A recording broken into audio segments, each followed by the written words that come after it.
As a real estate investor, what should your relationship with attorneys look like? Well, let's deep dive that. But before I do, my name's Courtney Fricky, and I am deep diving a topic once a day for the first 100 days of 2025. So today's another day. Here's another topic. Let's get at it. All right. So, attorneys, lawyers, what should that look like for you as a real estate investor? So, let's start off with saying that a lot of different attorneys can serve different purposes. And so it's important to understand that attorneys are like doctors, that they can do general practice, but they can also specialize, like cardiology, various different things, right? So keep that in mind with attorneys is that it's either they're a generalist or they have a specialty, and you should know when you are creating relationships, or if you're working a deal that may need a specialist, that's also important to know. So let's kind of jump off and start off with the fact that it's important to have an attorney on your team. So there should be an attorney that deals with your real estate closings. Depending on what state you're in, your state may require there be an attorney, or you may be able to use a title company, and the title company may have attorneys at them. Now, so that's an important part, right? Because that's to get your deals done. I'm a firm believer that real estate investors should be using attorneys or title companies to do their closings, that they shouldn't be doing, just like quick claims and for the majority of their transactions, right? Every now and then I understand that there is a role for that. But by and large, the majority of deals should be done with title companies or an attorney, depending on your state. Now, the other part of that is attorneys can play a huge role, whether it's creating the partnership paperwork if you bring on a business partner. I just recently got engaged, so things like a prenup for you personally. It may even look like things like doing your own estate planning with an attorney and making sure whether it's setting up entities for your businesses, whatever those things may be, it's important to know that different attorneys can basically help you with different things on your team. Um, as someone who is a creative deal maker, it's also really important to understand what can I legally do and make sure that my paperwork, especially if you're a nationwide student, like you learn from teachers all across the US, you want to make sure that when you're learning about a strategy, when you're learning about something, that you have a trusted attorney that you could bring that to and say, hey, is this something that I can do here in my state? Here in Louisiana, we operate out of something very different than most other states. We operate out of Napoleonic code, Napoleonic law. And so that is important. I can't tell you how many times I go and I learn something, especially as a creative real estate investor, and I've got to come translate it back to, you know, Louisianese. So those things are important. Also, I've also done a good bit of curative title work, title deals, which is basically title issues, ownership issues.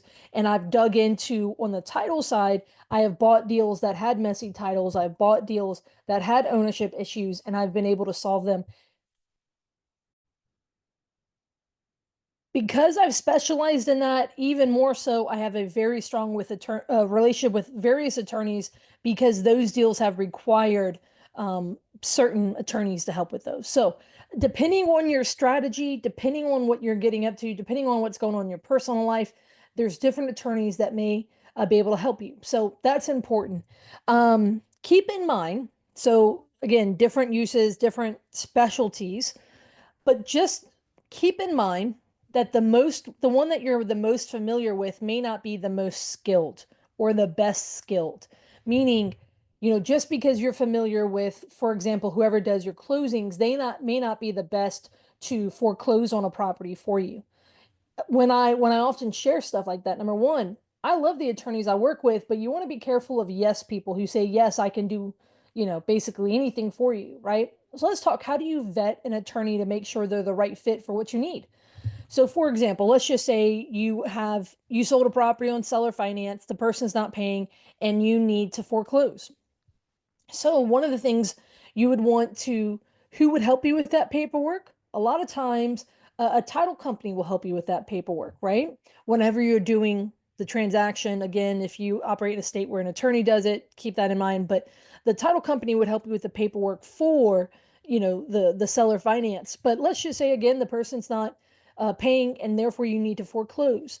When oftentimes when you're doing that foreclosure, that is literally, going to the courts, putting it through the court systems. Sometimes that title company may have, for example, an arm within their company that might be able to handle those things. But it's really important. Same thing with like an eviction. If you have,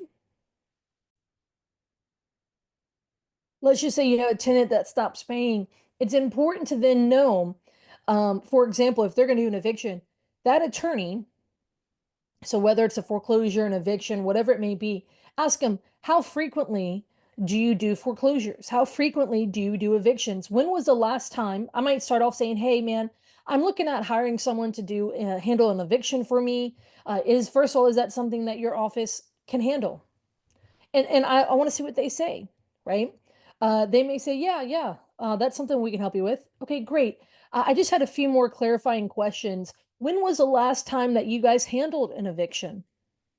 Okay. And so you're wanting to hear how frequently, well, first of all, how recently have they done one? Was it last week? Was it last year? One of those things you want to kind of, you want to pay attention to that. You also want to say how frequently in the span, and let's just say last year, how many evictions or how many foreclosures did your office handle? Again, if they're doing one per year, that's something you want to keep in mind, because especially depending on, you know, I always think about with attorneys, there's a formality and then you want the bulldog, right? Well, depending on your situation, if you need the bulldog is that is all they do, right? That is all they do. And they know how to really build their case and really tackle the situation. So keep that in mind. Um, be careful of yes people who just say, yeah, I can tackle that for you. But again, it's like they don't do them as often. And so you may get a knife that is dull instead of as sharp as, someone who specializes in it. So keep that in mind. Let me address something. A lot of investors fear, and I see this with CPAs as well as with attorneys. It's this idea that there's this fear of cost, that it's going to be like, you sneeze and you get charged another $100. That ultimately, one of the best things you can do is see if they have free consultations, first of all, but then say, hey, look, for example, let's just say you've got an eviction. Hey, I've got, a written lease. I have a tenant and I can document they haven't paid for the last, 2 months. And I would like to hire an attorney to deal, to do the eviction for me. Do you have a set cost for what that would cost, or how would I go about learning what you guys charge for that? And now understand sometimes it's more complex, right? Because if this then that, something may, prolong. So be prepared, there may be a range. And so but you've got to be okay with that range. And again, knowing that the high end of that range may be an extreme. So for example, with foreclosure, those things may be simple, right? But at the same time, it just kind of depends on what's going on. Also, keep in mind when hiring an attorney, you've got to keep in mind that different parishes or counties matter, as well as different states. Um, I would be very leery of hiring, you know, someone who's not familiar with that court system. So you want to keep that in mind as well, because those things do matter. When it comes to those costs, look, again, it don't don't not hire an attorney just because you're afraid it's going to cost money. Or, of course, it's going to cost money, but you're afraid that's going to cost a lot of money. Best thing you can do is go inform yourself, ask them, even if they're like, hey, it's hard to say. Or, I just had a student the other day. She had a situation come up with a creative deal that was heading south. And I said, you know what? You really need to go get your paperwork reviewed by an attorney in your state who understands, what your next options are, and see, how much would a consultation cost. It ended up costing her only $75 for an hour of their time. And she said she learned so much in that $75. She wished she would not have waited this long. And so that is a huge part to this, you guys. A lot of it is a limiting belief that it's going to be $1,000. Yes, those $1,000 attorneys exist. And so one of the best things you do is go to other investors, especially if they're dealing in the same strategy that you're dealing in, and say, hey, who do you know is a good attorney for XYZ, whether it's a foreclosure, whether it's an eviction, whatever it may be. I'm a big fan of showing up as an informed participant, and meaning whether that's bringing all of your paperwork to the table or having an understanding to a degree of what's going to take place. I'm a fan of not just, blindly, uh, maybe blindly trusting, but just blindly putting it out there and saying, hey, whatever. No, I want to show up as an informed participant. So I think that's important. Let's talk about lawsuits. Okay, because a lot of people, when you talk about attorneys and lawyers, you think, oh, someone who is suing someone else. I have never sued anyone. There's only one time in my career I considered it. There have been times that I have been threatened to be sued by others. Most of the time, those were basically threats that were in vain. One time, they definitely were harassing me, and I thought it was going to, like, I was prepared it was going to turn into a lawsuit. And ultimately, here's my thoughts on lawsuits. By the way, those were with folks who, unfortunately, I was involved in a transaction where someone else in the transaction harmed them. But because I was involved in the transaction and I had money and that person didn't have money, they thought that I was a better target. So, anyway, that's how that one went. Let's talk about lawsuits, though. It absolutely should be strategic if you plan to do it. I'm of the mind that lawsuits really can be soul destroying and a distraction, especially if they're an ego play. If you're like, oh, I'm going to get the best of him. I'm going to go sue. Like there's a difference between knowing the law and using the law to handle a situation. There is a time where you have to consider using the court of law. I understand that part. The majority of the time, I'm going to do everything to avoid a lawsuit, mostly because I am not wanting to the distraction. And, at the end of the day, be careful that you're not just chasing it for an ego point reason. And then you want to make sure that you have a solid case. I've seen a lot of people waste money on lawsuits. Now, this is different if you're using the court, for example, to clear up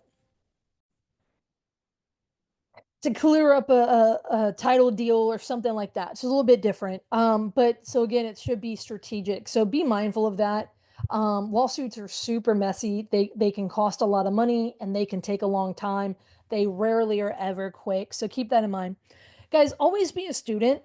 I have about 12 to 15 law books in my personal study. Some of them are very specific to Louisiana because Louisiana is very different. Some of them have to do with stuff like bankruptcy and creditor laws because those are the types of deals I specialize in, with stopping foreclosures and curing title issues and whatnot. So some of those are contract law and different things along those lines. Um, so don't be afraid to be a student, right? I also, lawyers are people too. Don't be afraid of them. Look, I really enjoy. There's a handful of attorneys that I frequently talk to.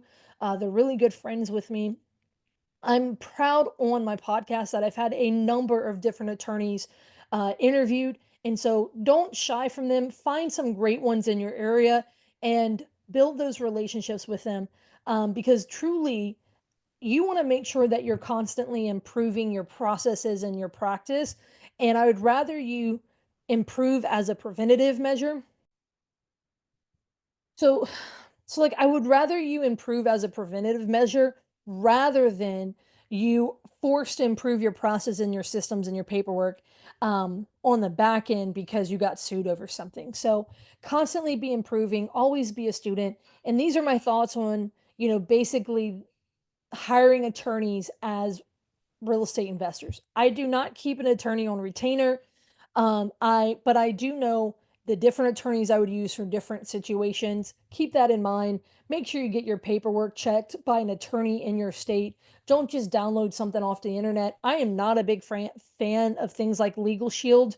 Again, I think a lot of people run to that because they want, because the fee structure is very laid out, right? I think that a lot of that stuff is just you want to be very careful. I would encourage you um, to not trip over, dollars trying to save pennies. That, you want to make sure that you are building your paperwork, whether it's for your entity, your partnerships, for your deals. You want to make sure you're building them specifically for the transaction and for your situation, not just copy and pasting something off the internet. With that being said, those are my thoughts on hiring attorneys and lawyers for your as a real estate investor. I'm curious if you have any differing thoughts, right? Because I think this is something that, again, a lot of people don't talk about directly. So it's another day, another video. Hope this was helpful for you guys. See you tomorrow.